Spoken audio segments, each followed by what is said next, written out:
May nanligaw sa akin, magyabang siya at sinabing, nasa dugo talaga namin ang pagiging gwapo. Ang sabi ko naman, bakit sa dugo lang? Bakit hindi napunta sa mukha mo? Kung pangit ka at mahilig kang mag-selfie, sabihin mo na lang na lahat ng pictures mo ay wacky. Alam mo ba kung bakit pumasa ang anti-cybercrime law? Dahil sa profile picture mo.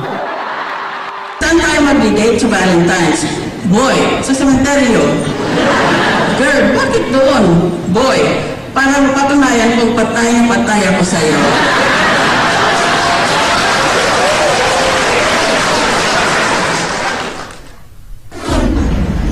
Ang love, parang bayad sa jeep. Minsan hindi nasusuklian.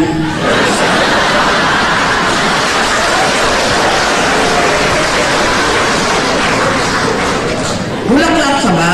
Paano? Kasi ang paa mo maugat.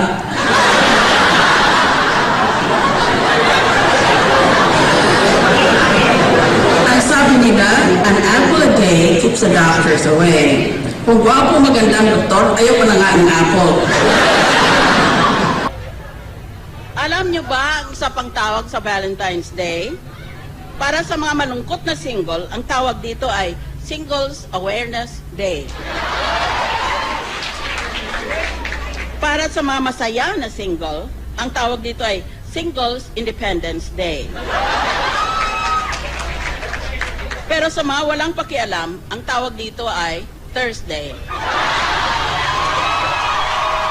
Buti pang kalendaryo, may date. Kayo ba, meron? Kapag ikaw ay nagmahal, pero sasaktan mo rin lang naman, dapat maghamon ka na lang ng suntukan. Ang taong nagmamahal ng tunay ay parang matalinong estudyante na kumukuha ng exam. Hindi siya tumitingin sa iba kahit nahihirapan na. Sabihin ninyo sa crush ninyo, sa klase, pahingi naman ako ng papel sa buhay mo. I would like to thank all the millions of stupid people in the Philippines because they inspired this book. Kung walang kayang sagot sa exam, ilagay na lang ninyo, magmahal. Dahil, kailanman, hindi mali ang magmahal. Para sa mga single, umuwi ng maaga mula sa school o sa trabaho para isipin nila may date ka. Tanginin niyo ang boyfriend o girlfriend ninyo. Ano ang pinagkaiba mo sa tubig? Ang tubig, iniigib. Ikaw iniigib.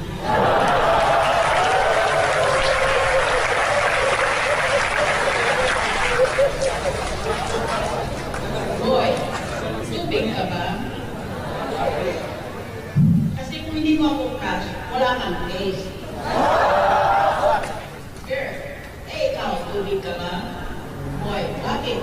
Girl, kasi and wait for you to evaporate. Tinanong ang mga nanay kung ano pinapainom nila sa mga anak nila. Nanay 1, Bonakit para sa batang may laban. Nanay 2, Emperador para sa totoong tagumpay. Nanay 3, tubig ng Maynila dahil dumadagay ang ginhawa.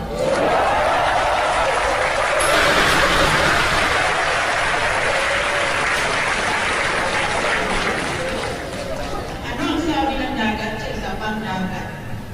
Basta nag-wave lang sila. Ninyo sa crush ninyo. Pahingi naman ako ng papel. Papel sa buhay mo. Ayun pa lang naman ang election, di ba?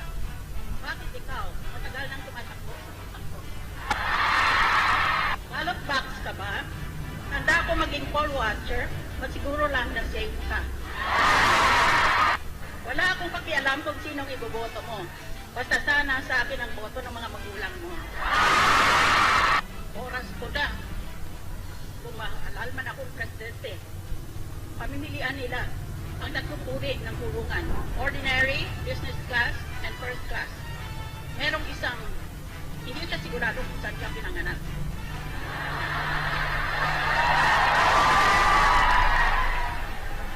Ay kung ako nga abogado, tatanungin ko lang siya sa cross-examination. Sigurado ka bang napanganak ka? Ni boy, si girl. Boy, anong tunog ng aso? Girl, aw-aw.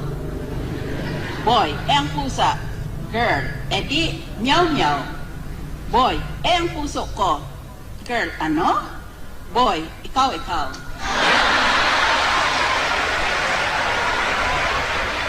Malapit ng Pasko pero bakit yung mukha mo sa Halloween pa rin?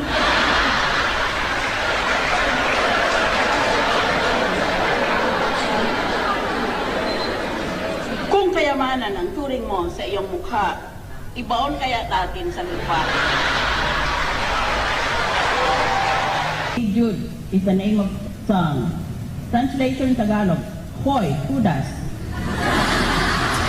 Medley long song hit or hit song. Nang title niya, Power of Love. Sa Tagalog, Buntis. Another hit song, Three Times a Lady. Hanggang ngayon, kinakanta pa yan eh. Three Times a Lady. Ang ibig sabihin sa Tagalog, super bakla. Another hit song, More Than a Woman. More Than a Woman. In Tagalog, Ibo. Finally, the song entitled, Can't Be With You Tonight. Cannot Be With You Tonight. Tagalog, nandito asawa ko. Sabi mo bang bobo ako kung ikaw lang naman ang laman ng utak ko? Ako nang magbabayad ng tuition fee mo, basta pag-aralan mo lang na mahalin ako. Sana magkasama tayo sa pila para kapag may sumigaw ng next at hindi mo narinig, tatanungin mo na agad ako kung tayo na ba? Pangalan mo palang kinikilig na ako. Paano kaya kung magka-apelyido na tayo? Ibig ay parang ketchup, matamis, pero maraming nakikisaw-saw. Aba, kasi sip-sip ka na, plastic ka pa. Late ka ba? Nagasgas kasi ang tuhod ko when I fell for you. Balita ko magaling ka raw sa algebra. Can you replace my X without asking why?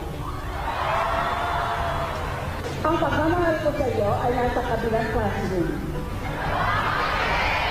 Ibang klase talaga. Kung ba ang favorite subject mo? Kasi kahit anong angle, ang cute mo. Magaling ka ba sa math? Kung ikaw kasi ang sagot sa question ng buhay ko. Pinagtibok mo kasi ang puso. Dati ang puso ko mura lang. Pero dahil sa iyo, biglang mahal. Nung bata ako, umakyat ako sa bubong ng bahay namin. Hindi ako kinaya ng bubong namin, kaya nalaglag ako. Mula noon, nauso na ang term na tulog ng langit. Lahat ba ng fairy tale nagsisimula sa once upon a time? Sagot, hindi. Ang iba ay nagsisimula sa kung iboto ninyo ako. I will now start my speech. Otherwise, maging kamukha na lang ng press conference ko na wala na akong ginawa kung hindi insultuhin ang mga kalaban ko.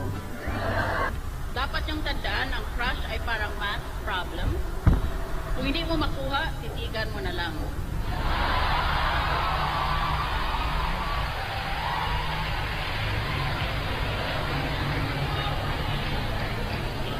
Minsan, may nanligaw sa akin, magyabang siya at sinabing, nasa dugo talaga namin ang pagiging gwapo. Ang sabi ko naman, bakit sa dugo lang? Bakit hindi napunta sa mukha mo?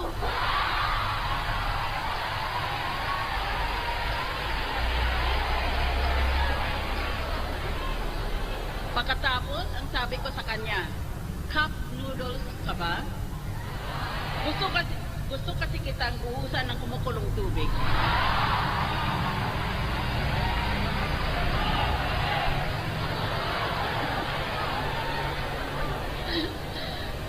Gaano katalino ang mga taga-Baliwag Polytechnic College?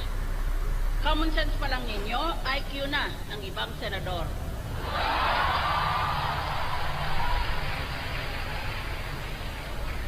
Subukan natin ang talino ninyo. Use the word anyone in a sentence. Anyone. Answer. Nasaan na kayo? Bakit nyo ako anyone?